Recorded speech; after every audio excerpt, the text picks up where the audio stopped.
नमस्कार मित्रों, आज हम श्री गणेश जी की अद्भुत कथा लेकर आए हैं। आप सभी मित्रों से आशा करता हूँ यह कथा आप पूरी सुनेंगे। मित्रों, विघ्न विनाशक व शीघ्र प्रसन्न होने वाले देवता श्री गणेश हैं। अगर कोई सच्चे मन से गणेश जी की वंदना करता है तो गौरी नंदन तुरंत प्रसन्न होकर उसे आशीर्वाद प्रदान करते हैं। वैसे भी गणेश जी जिस स्थान पर निवास करते हैं उनकी दोनों पत्नियां रिद्धि तथा सिद्धि भी उनके साथ रहती हैं तथा उनके दोनों पुत्र शुभ व लाभ का आगमन भी गणेश जी के साथ ही होता है। कभी कभी तो भक्त भगवान को असमंजस में डाल देते हैं। पूजा पाठ व भक्ति का जो वरदान मांगते हैं वह निराला होता है। मित्रों, काफी समय पहले की बात है। एक गांव में एक अंधी बुढ़िया रहती थी। वह गणेश जी की परम भक्त थी। आंखों से भले ही दिखाई नहीं देता था, परंतु वह सुबह शाम गणेश जी की पूजा में मग्न रहती थी। नित्य गणेश जी की प्रतिमा के आगे बैठकर उनकी स्तुति करती थी, भजन व समाधि में लीन रहती थी। गणेश जी बुढ़िया की भक्ति से बड़े प्रसन्न हुए। उन्होंने सोचा, यह बुढ़िया नित्य हमारा स्मरण करती है परंतु बदले में कभी कुछ नहीं मांगती। भक्ति का फल तो उसे मिलना ही चाहिए। ऐसा सोचकर गणेश जी एक दिन बुढ़िया के सम्मुख प्रकट हुए तथा बोले, माई, तुम हमारी सच्ची भक्त हो। जिस श्रद्धा व विश्वास से हमारा स्मरण करती हो हम उससे प्रसन्न हैं।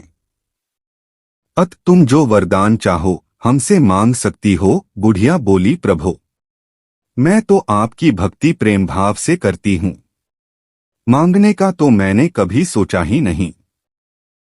मुझे कुछ नहीं चाहिए। गणेश जी पुनः बोले, हम वरदान देने के लिए आए हैं। बुढ़िया बोली, हे सर्वेश्वर, मुझे मांगना तो नहीं आता। अगर आप कहें तो मैं कल मांग लूंगी। तब तक मैं अपने बेटे व बहू से भी सलाह ले लूंगी। फिर गणेश जी कल आने का वादा करके वापस लौट गए। बुढ़िया का एक पुत्र व बहू थे। बुढ़िया ने सारी बात उन्हें बताकर सलाह मांगी। बेटा बोला, माँ, तुम गणेश जी से ढेर सारा पैसा मांग लो, हमारी गरीबी दूर हो जाएगी, सब सुख चैन से रहेंगे। बुढ़िया की बहू बोली, नहीं, आप एक सुंदर पोते का वरदान मांगे। वंश को आगे बढ़ाने वाला भी तो चाहिए। बुढ़िया बेटे और बहू की बातें सुनकर असमंजस में पड़ गई। उसने सोचा, यह दोनों तो अपने अपने मतलब की बातें कर रहे हैं। बुढ़िया ने पड़ोसियों से सलाह लेने का मन बनाया। पड़ोसन भी नेक दिल थी। उसने बुढ़िया को समझाया कि तुम्हारी सारी जिंदगी दुखों में कटी है।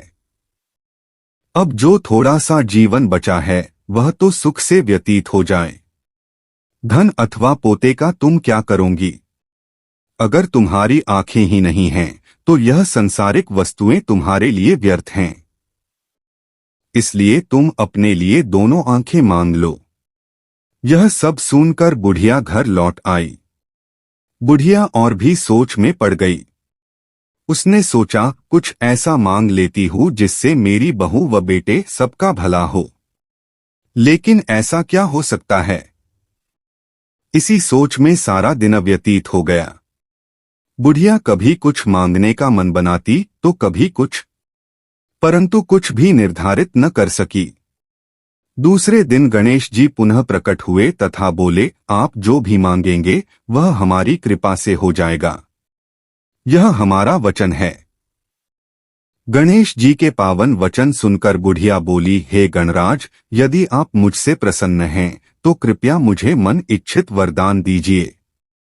मैं अपने पोते को सोने के गिलास में दूध पीते देखना चाहती हूँ। बुढ़िया की बातें सुनकर गणेश जी उसकी सादगी सरलता पर मुस्कुरा दिए। बोले, तुमने तो मुझे ठग ही लिया है। मैंने तुम्हें एक वरदान मांगने के लिए बोला था, परंतु तुमने तो एक वरदान में ही सब कुछ मांग लिया।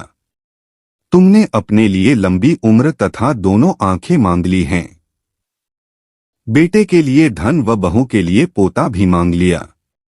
पोता होगा, ढेर सारा पैसा होगा, तभी तो वह सोने के गिलास में दूध पिएगा। पोते को देखने के लिए तुम जिंदा रहोगी, तभी तो देख पाओगी। अब देखने के लिए 2 आंखें भी देनी ही पड़ेंगी। फिर भी वह बोले, जो तुमने मांगा वे सब सत्य होगा। यूं कहकर गणेश जी अंत ध्यान हो गए। कुछ समय पाकर गणेश जी की कृपा से बुढ़िया के घर पोता हुआ। बेटे का कारोबार चल निकला तथा बुढ़िया की आंखों की रोशनी वापस लौट आई। बुढ़िया अपने परिवार सहित सुखपूर्वक जीवन व्यतीत करने लगी। तो मित्रों, मैं आशा करता हूँ आपको यह कथा पसंद आई होगी। ऐसी ही और नई कथा सुनने के लिए चैनल को बढ़ावा देना। धन्यवाद।